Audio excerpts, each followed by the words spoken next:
of generations of Mexicans. First generation born here. My grandfather was a bracero, an agricultural laborer who worked in Texas, who crossed over from Juarez into El Paso and worked on some small ranchos, seasonal labor like many did when the borders were more porous, and would go back and forth without much of a problem.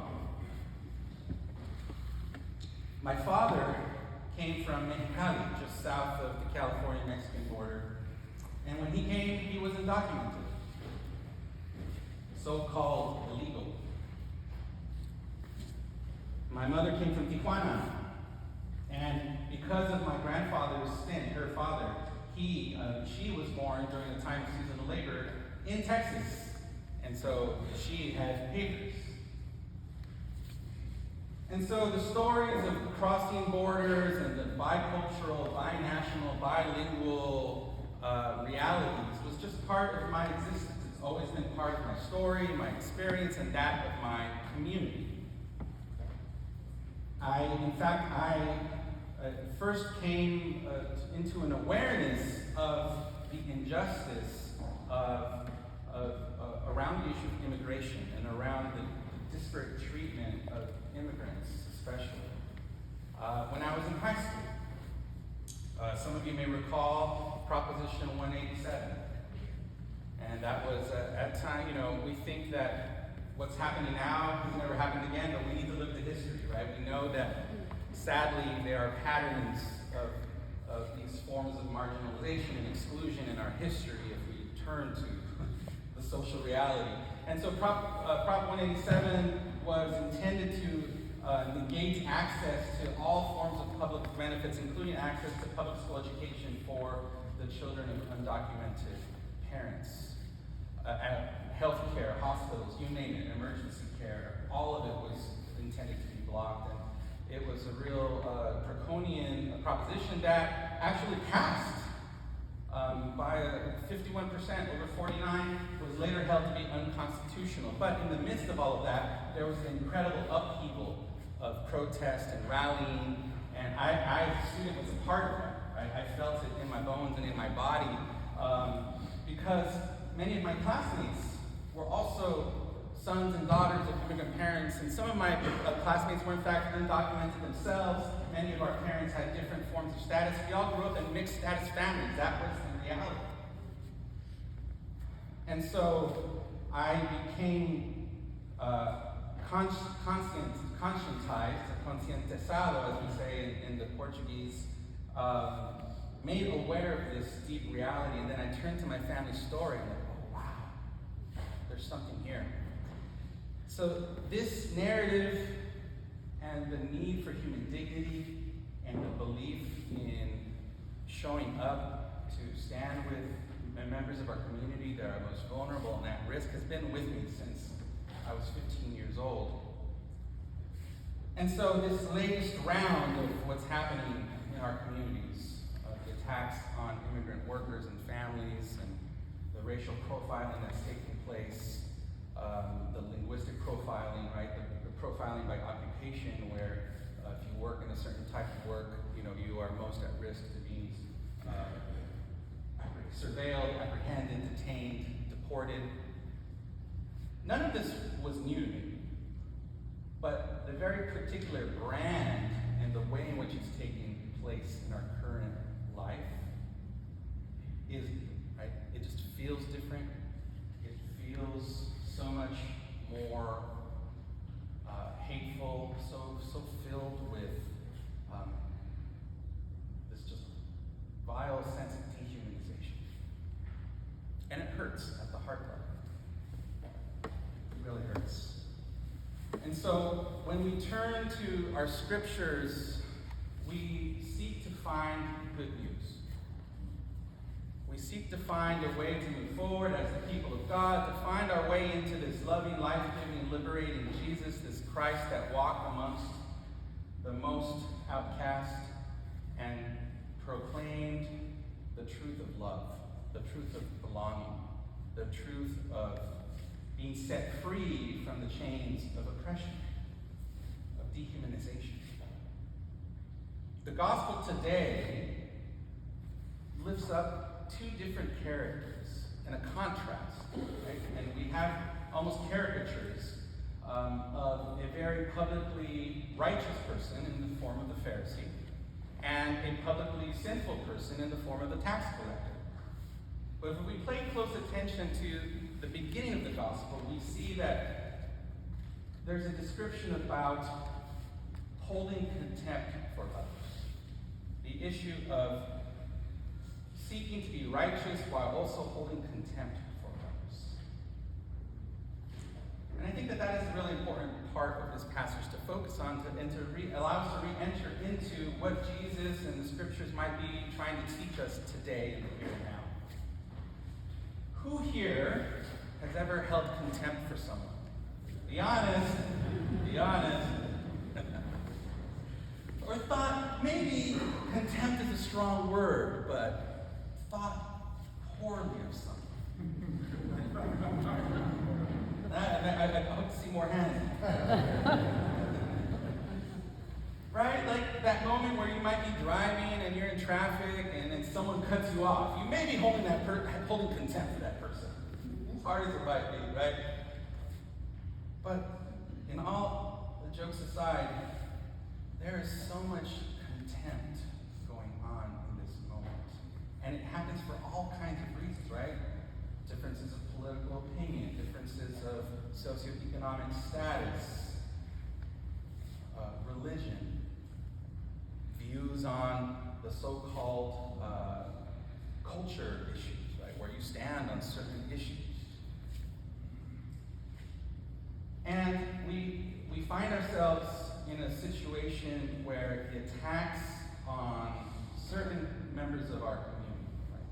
Members of our immigrant family in particular, although it's not limited to that, we know.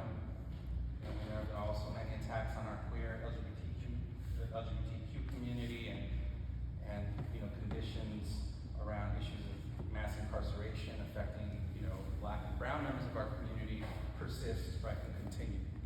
Many of these things are all happening at the same time. But the particular targeting, through aggressive detention tactics, through aggressive messaging in the culture, right? The dehumanization, the negation of humanity, all of these things, right, are very palpable in your face. If you follow the news or social media, and oftentimes if it's happening in your own backyard. We as the church have to figure out how do we respond to these very real, stark injustices, to these incredible forms of marginalization and dehumanization from a place of the gospel, from a place of love, from a place that, as hard as it is, we do not perpetuate the same forms of hatred and oppression against even those that are causing us harm. That is hard, friends. I've been in this situation directly in the form of pastoral care and accompaniment in the course of our ministry of sacred resistance. And about a month and a half ago, there was a raid at the local Home Depot, not far from where I live. And I'm on, many rapid response lists and text messages, threads, which some of you may be on, and I got the message that the raid had taken place at this Home Depot, and several day laborers, jornaleros, have been taken. No other details yet, and so I got there as quickly as I could. Of course, these things are now happening incredibly quickly, right?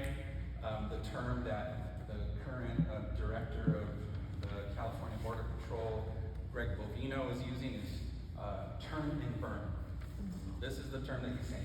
Like, it's our tactics to go in and to be done in 5 minutes or less, because we're going to turn and burn, collect as many bodies as possible, don't ask any questions, don't have any warrants, boom, we're done. We're in and out before protesters or rapid responders or any witnesses can be there, the better, right? And so rapid responders got there, first line of defense, and started connecting with the day laborers that were able to scatter and avoid getting picked up that day. after and started checking in. And that's another important part of the work that we don't realize. In the midst of all of these situations, the aftercare is something really important. And that's an important, incredible role that people of faith, lay and ordained, can play. At showing up when an incident occurs and offering just a loving presence to folks who maybe were the first witnesses to something that happened. Checking in on the families. You know, we had to find one of the day laborers that was picked up, his truck was right there. And so it's just this stark reality to see the truck and the man, he's gone. What happens to his truck? Who knows his family? Is it going to get towed? You know, all of these things that we don't think about in the moment, but that matter. Within 10 minutes of being there and checking in with the day laborers and the other volunteers, we received the tragic message that one of the day laborers that fled from the incident out of fear tragically was killed. His name was Carlos Roberto. Carlos Roberto, a man from Guatemala who was showing up to seek his daily bread in search of work. He sent most of his money to his family in Guatemala, taking care of kids, grandkids, even putting his oldest daughter through law school. You can imagine access to any kind of school can be a challenge. So going to law school in Guatemala is an incredible, amazing thing, and he was paying for it. All of a sudden, his father, his husband, his grandfather is gone. Tragically, we found out that his fight or flight gears kicked in when he saw masked, armed men in the parking lot of his Home Depot, where he went every morning in search of work. And he fled. He ran across the street, across an off-ramp onto the freeway, and was struck quickly by a vehicle. Imagine the trauma of all of the people that were impacted by that entire incident. The tragedy of Carlos Roberto, of course. In addition to that, the paramedics that responded to the scene. The driver, right, that was not expecting, someone to run across right in front of their way with very little opportunity to react. Everything, all of it. The other drivers, the passersby, the other day laborers that lost their comrade. All of this we hold, in this terrible tragedy that is the cause of our current political moment, our current moment of incredible dehumanization, of negation of humanity, of a group of people because of color of skin, because of what? Occupation, because of language, porque hablan español, porque están buscando trabajo. And the gospel calls us to respond. It calls us to be present in that suffering, to be witnesses to the grief and the trauma and the injustice and the insanity of all of it. But how does it call us to show up?